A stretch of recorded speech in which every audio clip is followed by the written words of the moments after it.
I just shared a video with Joe Rogan, blown away by the evidence of the flood.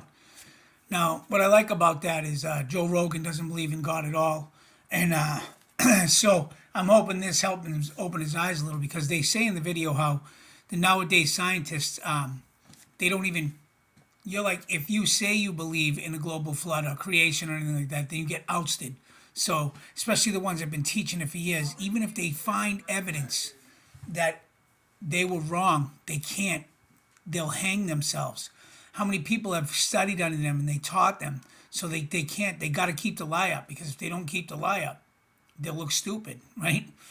But this is the problem.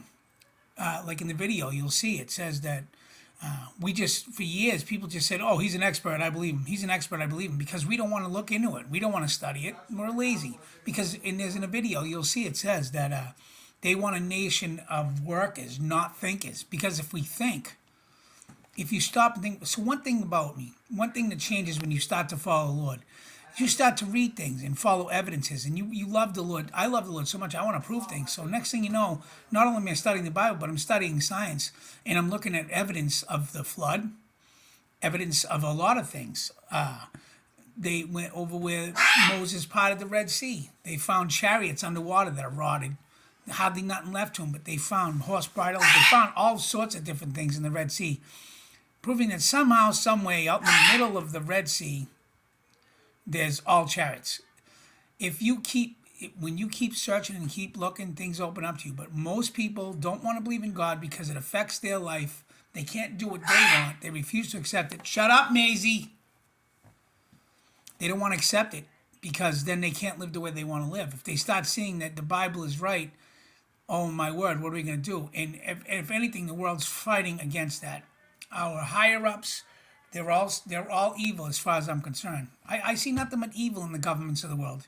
They don't care about us. You find out later all the stuff.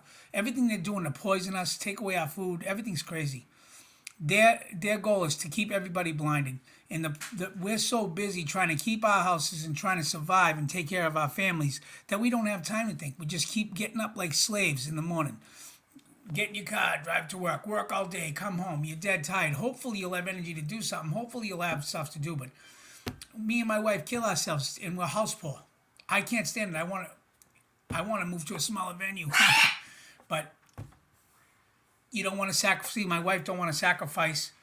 Don't want to sacrifice what we have. So we got to keep working like dogs to have what we have. And so that doesn't leave a lot of time to think. But I'm a thickhead. I used to spend my extra time drinking and partying and going to bars and going to parties. But now I sit here and I study and I search and I look because I know God is real.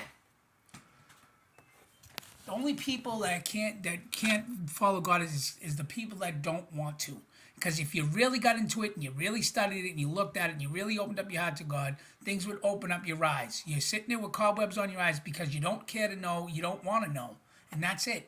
Thickheads. That's why God floored me. I was a thickhead. I never would have changed my ways. When I got saved, I was happy being the sergeant at arms. I was happy beating people up. I was happy. But God slammed me to the floor because he knew I was a thickhead. And I wish he would do that to everybody. I wish God would floor everyone. Because it opens up your eyes, and it's taken me 19 years to get this far because the world keeps hammering on you. People say you're brainwashed by the Bible. No, you're brainwashed by the world. It's the exact truth.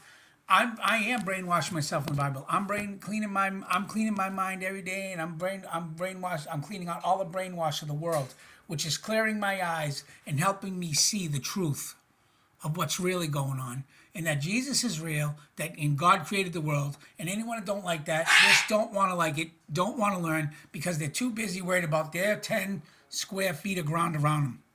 And that's that. This is just a dead serious video right here about you need to open your eyes. And I hope Joe Rogan opens his eyes. He's doing a bunch of other videos where he's seeing things that are like unbelievable. God had to be involved. Now it's going to be up to him whether he wants to open his eyes or not. But he is blown away. You'll see in this video. He is blown away at the flood. He almost can't comprehend it. He's saying, I can't comprehend this. No, of course not. Because he's been following science of the world his whole life. And he don't believe in God. He don't want to hear about God. The Bible has all the answers in it. The Bible's, you go into the Bible, you read it, okay? I'm a skeptic, I'm going to search this, and then you start searching and looking. There is hundreds and hundreds and maybe probably thousands of videos showing the earth layers, the crust, the flood, showing the different layers that could only happen in a big giant flood that go all through the entire world, not just the United States, Russia, China, everywhere, has all these layer floods that prove the flood. Anyway, I'm not going to go on. It's getting too long. Peace, love, and God bless.